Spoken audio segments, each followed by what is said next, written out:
on va commencer par la correction de l'exercice sur les bactéries. Alors, on s'intéressait à une population de bactéries, on commençait à l'observer le 1er septembre 2008 à midi, où il y avait 1000 bactéries. On représentait l'évolution de la population de bactéries par une suite, et donc on avait P0 qui valait 1, puisqu'on exprimait la population en milliers. Alors, ensuite, on vous expliquait que toutes les 20 minutes, votre population était multipliée par 2,7. Et donc, on vous demandait de calculer les premiers termes de la suite. Donc, P1, ça va donc être la population à midi que je multiplie par 2,7. Donc, ça va nous donner 2,7. Ensuite, P2, je prends 2,7 et je remultiplie par 2,7, ce qui donne 7,29. Et enfin, P3, je reprends mon 7,29 et je le multiplie par 2,7, ce qui fait 19,683. Ensuite, on vous demande que représente P3.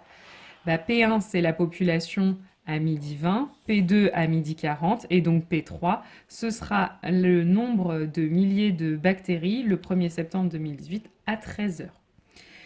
Ensuite, on vous demande quelle sera la population le 1er septembre à 14 heures. Donc P3, c'est à 13 heures, P4, ce sera à 13h20, P5 à 13h40 et enfin P6 à 14h. Donc la population le 1er septembre à 14h, ce sera P6. Et comment est-ce qu'on peut le calculer? On prend la population initiale, qui était donc 1 millier, et je multiplie 6 fois par 2,7. C'est-à-dire, je multiplie par 2,7 puissance 6, qui donne 387,420 489. Et ensuite, on vous demande la population le 2 septembre à midi, donc c'est-à-dire 24 heures plus tard, 24 heures qu'on découpe chaque heure, on la découpe en trois périodes de 20 minutes. Donc finalement, la population le 2 septembre à 12 heures, ce sera P 24 fois 3, c'est-à-dire P 72. Donc, pareil, je le calcule en faisant 1 fois 2,7 à la puissance 72. Ça fait 1,143 fois 10 puissance 31 environ. Ensuite, on vous demande que peut-on dire de la suite PN. Donc la suite PN, on a vu qu'on passe d'un terme à l'autre en multipliant à chaque fois par 2,7. Donc ce qu'on peut dire, c'est que la suite PN est géométrique de raison 2,7. On vous demande donc d'en déduire l'expression de Pn en fonction de n, et donc puisque Pn est une suite géométrique, on a vu qu'on pouvait calculer Pn en faisant P0 fois Q à la puissance n, où Q c'est la raison. Donc c'est-à-dire ici 1 fois 2,7 à la puissance n, qu'on peut écrire plus simplement 2,7 à la puissance n. Ensuite, on vous demande de représenter les termes de P0 à P3 dans le repère orthogonal qu'on vous donnait.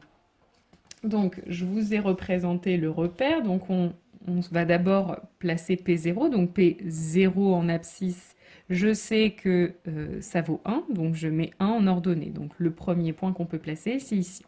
Ensuite, P1, je sais que ça fait 2,7. Donc, en abscisse 1, je place un point à l'ordonnée 2,7. À peu près, on essaye de placer ça le mieux possible. P2, on sait que c'était 7,29. Donc, je place à l'ordonnée 2 un point qui est à peu près à 7,29.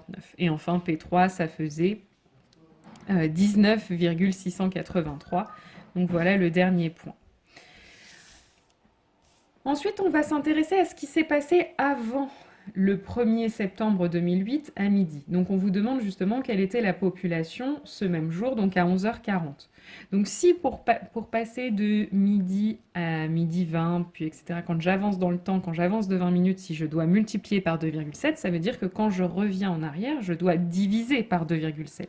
Donc, la population le 1er septembre à 11h40, ce sera la population à midi, donc 1, divisé par 2,7, ce qui fait environ 0,370. Et puis ensuite, pour la population à 11h20, c'est pareil. Je reprends cette population à 11h40 et je divise par 2,7, ce qui va nous faire 0,137. On vous demande ensuite à quelle valeur de t correspondent ces dates. Puisque midi, c'était représenté par 0, midi 20, c'était représenté par 1, dans l'autre sens, quand je vais regarder 11h40, ce sera je recule de 1, donc ce sera moins 1. Et à midi 20, ce sera moins 2. Donc voilà, le 1er septembre à 11h40, c'est t égale moins 1. À 11h20, c'est t égale moins 2. Même chose, on vous demande ensuite de représenter sur le même graphique que précédemment les populations aux instants compris entre 11h et 13h. Donc, je place à moins 1, je place mon 0,300 et quelques, et puis 370, et puis à moins 2, je place 0,137. Alors c'est très proche de l'axe des abscisses, hein. On fait ça du mieux qu'on peut. Alors pour terminer, question 3, on vous proposait un petit problème de recherche et on vous demandait quelle serait la population de bactéries le 1er septembre à 12h30, c'est-à-dire entre l'instant 1, donc c'est-à-dire entre midi 20 et l'instant 2, midi 40, et de justifier. Alors, je vais vous montrer un petit peu les hypothèses que j'ai l'habitude de voir quand on me propose quand je propose cet exercice, et puis je vais vous montrer un petit peu du coup laquelle est la plus valable. Alors la première hypothèse, celle qu'on me propose en général, c'est de faire la moyenne entre la population à midi 20 et la population à midi 40 et de faire la moyenne des deux. Alors cette formule, si elle est valable, ça veut dire que je peux l'appliquer aussi en regardant en faisant la moyenne de P0 et de P2, c'est-à-dire la moyenne de la population entre midi et midi 40, je suis censée, quand je fais la moyenne, trouver la population à midi 20. Alors, si je fais ce calcul, donc P0 c'est 1, P2 c'est 7,29, si je fais la moyenne des deux, ça fait 4,145. On ne retrouve pas la population qu'on avait à midi 20, c'est-à-dire la population P1. Donc cette hypothèse-là ne marche pas, elle est fausse. Alors maintenant, la deuxième hypothèse, ce qu'on me propose en général, c'est de prendre P1, donc la population à midi 20, et non pas de la multiplier par 2,7, mais de la multiplier par 2,7 divisé par 2, ce qui ferait 3,645. Encore une fois, si cette hypothèse est vraie, ça veut dire que quand je prends ce nouveau résultat et que je multiplie par 2,7 divisé par 2, je devrais donc retrouver la population à midi 40, c'est-à-dire P2. Or, si je le fais, ce calcul, je trouve 4,9075, ce qui n'est pas la population P2, ce qui n'est pas la population qu'on avait à... Alors, la troisième hypothèse, c'était plutôt de repartir de ce qu'on avait déjà vu. On avait vu que... à l'instant T0, la population de bactéries, c'était 1. Puis on a regardé ce qui se passait à T1, on avait dit que la population, c'était 2,7. Puis à T2, T égale 2, c'était 2,7 au carré. Puis à T3, 2,7 au cube, etc. Et ça marchait pour tout n positif. Puis ensuite, on est revenu en arrière. On a regardé ce qui se passait à T-1. On a vu que la population, c'était 1 sur 2,7. Mais quand vous écrivez 1 sur 2,7, c'est la même chose que d'écrire 2,7 à la puissance moins 1. Et même chose, l'instant T égale moins 2, on avait vu que c'était... Donc la nouvelle population 1 sur 2,7 qu'on redivisait par 2,7, ce qui revient en fait à écrire 2,7, 1 sur 2,7 au carré. Et ça, c'est exactement 2,7 à la puissance moins 2. Donc si vous voyez, à chaque fois, en fait, et même 1, c'est en fait 2,7 à la puissance 0, c'est la même chose, n'importe quel nombre à la puissance 0, voilà. Donc en fait, ce qu'on observe, c'est qu'à chaque fois, eh bien, vous allez avoir, à chaque fois que vous avez votre instant, votre instant T, la population de bactéries, ce sera 2,7 qu'on met à la puissance T. Donc, du coup, là, pour calculer P2, la population à midi 30, en fait, il faudrait calculer P de 1,5, c'est-à-dire 2,7 à la puissance 1,5. Et donc, ce sera ça la bonne stratégie. Et puis, petit b, on vous demande quelle serait la population de bactéries le 1er septembre à 12h25, c'est-à-dire là non plus 10 minutes après, mais 4 minutes après. C'est-à-dire que là, on a divisé nos 20 minutes, 5 minutes après, pardon. C'est-à-dire que là, on a divisé nos 20 minutes en 4. Donc là, il faudrait calculer P de 1,25, c'est-à-dire 2,7 à la puissance 1,25. Et donc là va être tout l'objet de notre nouveau chapitre, c'est que cette suite qu'on avait au départ, on l'a prolongée non seulement dans les négatifs, mais en plus, on va pouvoir le prolonger entre chaque instant entier et donc construire la courbe cette fois-ci d'une fonction qu'on appellera une fonction exponentielle. Alors, ce qu'on va appeler les fonctions exponentielles, ce sont des fonctions qui vont être définies sur R par f de x égale q à la puissance x, où q, en fait, c'est un nombre réel positif. Donc, un nombre que j'élève à la puissance x, voilà, c'est ça qu'on va appeler une fonction exponentielle, et on va regarder tout de suite un petit peu quelles allures elles peuvent avoir. Alors, je vous ai représenté ici une fonction exponentielle. Donc là, vous voyez ici, q est égal à 1,318.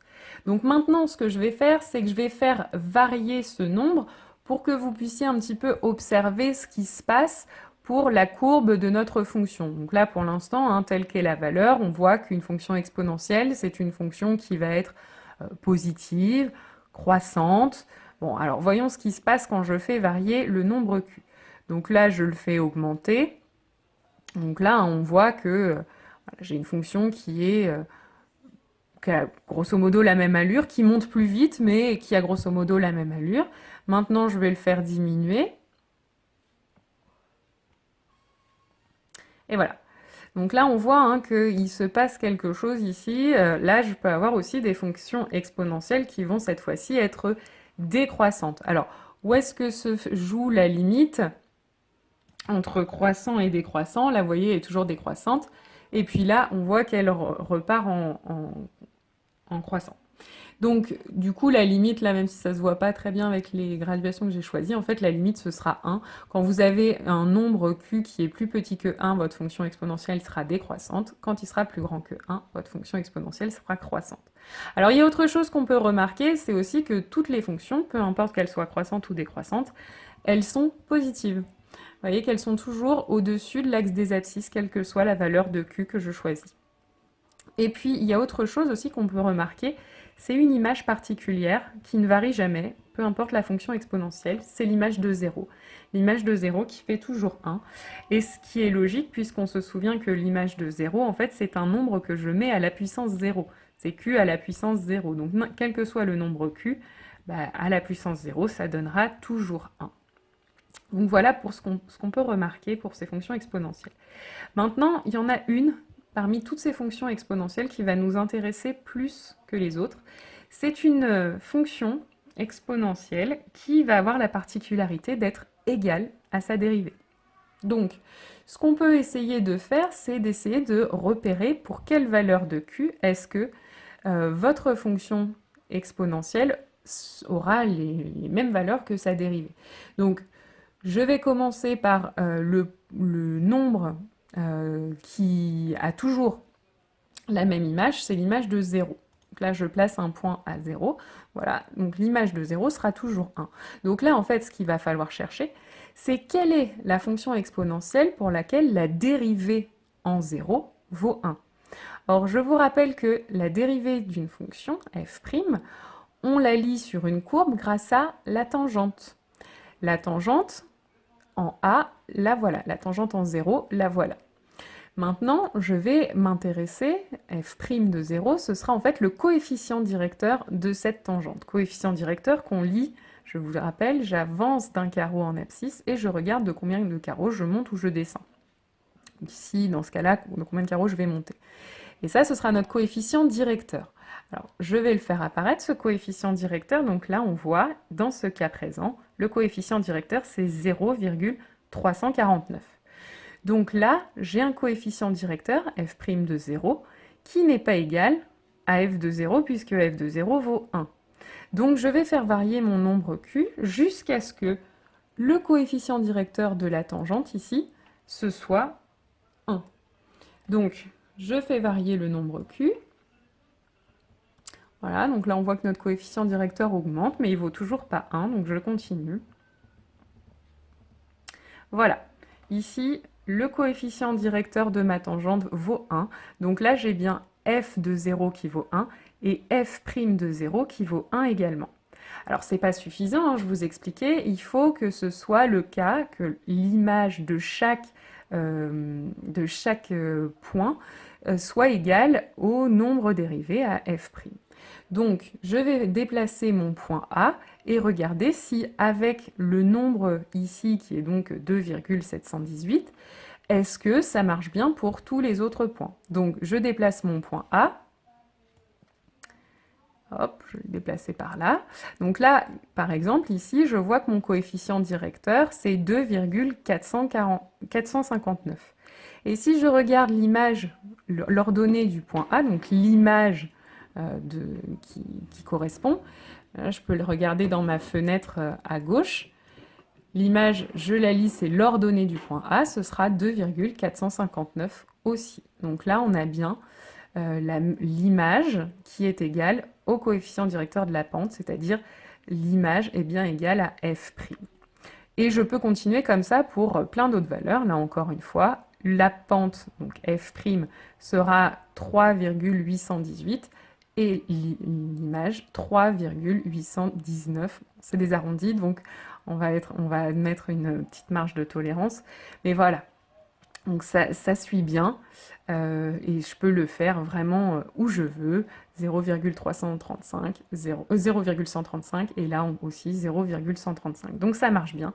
Donc finalement la fonction exponentielle qui va être égale à sa dérivée, ce sera la fonction 2,718 puissance x. C'est celle qu'on va conserver.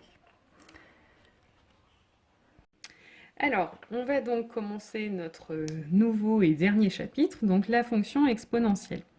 Alors, la fonction exponentielle, existence et unicité, donc théorème, il existe une unique fonction f dérivable sur r telle que f' est égal à f, donc une fonction égale à sa dérivée, et telle que f de 0 est égal à 1, donc ce qu'on a vu tout à l'heure. Cette fonction s'appelle la fonction exponentielle, on la note exp.